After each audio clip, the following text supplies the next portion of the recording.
የስነ ጥበበኛ አብርሃም አፈወርቂ መታሰቢያ። በዘርፈ ብዙ ሙያዎቹ አንጋፋና ኮከብ የነበረው ስነ ጥበበኛ አብርሃም አፈወርቂ ከዚች ዓለም በሞት ከተለየ እነሆ ዛሬ ጥቅምት 7 2025 19 ዓመት አስቆጥረዋል። በኤርትራ፣ ኢትዮጵያ እንዲሁም በዓለም ደረጃ በርካታ አድናቂዎችና ወዳጆች የነበሩት ስነ ጥበበኛ አብርሃም አፈወርቂ በየዓመቱ በተለያዩ ስርዓቶች እየታወሰ ይገኛል። አብርሃም አፈወርቂ በአስመራ ከተማ ጥር 30 1966 የተወለደ ሲሆን በጥበብ ማዕድ ዙሪያ በሚያነሳቸው ጉዳዮች እንደ ልዩ ስነ ጥበበኛና ባለሙያ ይታያል።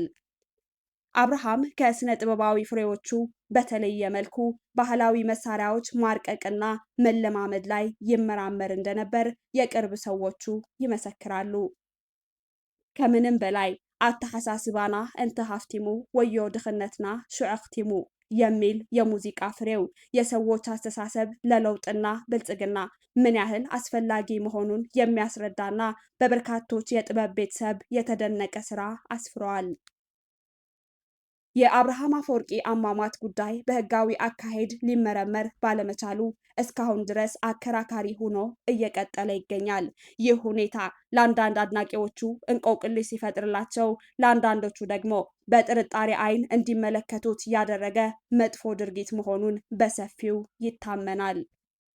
አንዳንዱ ሰው አሟሟቱ የሰው እጅ አለበት ሲል፣ አንዳንዱ ደግሞ እንደ ተራ አሟሟት አይቶ ባበረከተው ሙያዊ ስራዎቹ ትውስታ ላይ የሚያተኩር አለ።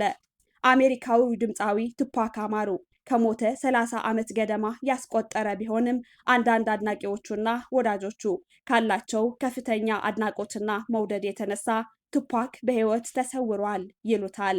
በተመሳሳይ አብርሃምም ባበረከተው ዘመን የማይሽረው ስራዎቹና አከራካሪው አሟሟቱ እንደ ህያው ሰው አነጋጋሪ ርዕስ ሆኖ እየቀጠለ ይገኛል።